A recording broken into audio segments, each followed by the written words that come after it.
60 acre நிலம் வாங்குறாங்க. Indian பேங்க்கில் 40 கோடி கடன் வாங்குறாங்க. அந்த 40 கோடி கடன் லோன் வாங்கி என்ன பண்ணாங்க, அந்த 4 பேருக்கும் சொத்து பிரிச்சுக்கினாங்க. இன்னும் அவங்க எந்த கூட்டணியில் சேர்றாங்களோ அந்த கூட்டணிக்கு பலம் அதிகம் அப்படின்ற மாதிரிலாம் பேச்சுக்கள் சொல்லப்படுது. எந்த கூட்டணியில் சேர்ந்து எது வரலாம் எப்போ ஜெயிச்சிருக்காங்க சொல்லுங்களேன்.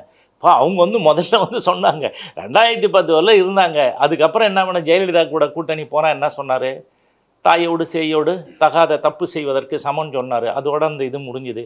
அதுக்கப்புறம் இங்கே என்ன பண்ணாங்க, கருணாநிதியோட விட்டுட்டு ஓடியாரும்போது கருணாநிதி என்ன சொன்னார், அண்ணன் பெரிய அண்ணன் என் கோவணத்தை உருவத்துக்கு முன்னாடி ஓடியாந்துட்டேன்னாரு. இப்போ கோவணத்தோடு இருக்காரா கோவணம் கட்டின்னு இருக்காரான்னு தெரியல ராமதாஸ். ஸோ இந்த மாதிரி ஒவ்வொருத்தராக இருந்தார். அவர் என்ன சொன்னாங்க, அவங்க என்ன சொன்னாங்க, கருணாநிதி என்ன சொன்னார், போக்கிடமற்றவர்கள் அனாமதை பேர் வழிகள் போயிட்டு வந்தானே அனுப்பி விட்டாரு. கரெக்டுங்களா? அப்புறம் இவங்க தனித்து நின்னாங்க. பாருங்க, நாங்கள் ஆட்சி பிடிப்போம் 2016 மாற்றம் முன்னேற்றம். அன்புமணி ஏமாற்றத்தில் முடிஞ்சது உங்களுக்கு தெரியும். அப்போ நின்னும்போது ஏதாவது ஒரு இடத்துல ஜெயிச்சாங்களா? ஒரு இடத்துல ஜெயிச்சாங்களா? ஜெயிக்கலையே. அப்புறம் இன்னும் உங்களுக்கு திமுக அதிமுக எல்லாரும் பாமக வருமானு யோசிக்கிற அது மாதிரி பத்திரிகை ஊடகங்கள் நீங்கள் பூதாரகப்படுத்தி எழுதுறீங்க. யாரை பற்றி கவலைப்பட்டாங்க?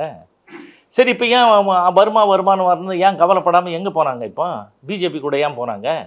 பச்சையாக என்ன அர்த்தம், பாசமுள்ள மகன் பாதிக்கப்படக்கூடாது, திகார் சிறைக்கு போகக்கூடாதுன்னு தானே போனார். வேறு என்ன?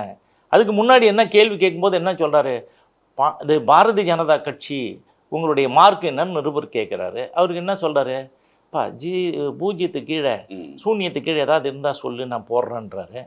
அப்புறம் கொஞ்ச நாள் இடைவெளிக்கு பிறகு கூட்டணி போகிறாரு. கூட்டணி போகும்போது என்ன சொல்லிட்டு போகிறாரு, தேசிய நலன் கருதி கூட்டணி. அன்புமணி நலன் கருதி கூட்டணி இல்லையா, பணத்துக்கான நலன் கருதி கூட்டணி இல்லையா, பாசமுள்ள பணத்துக்கான மகனுக்கான கூட்டணி தானே அது. அப்புறம் என்ன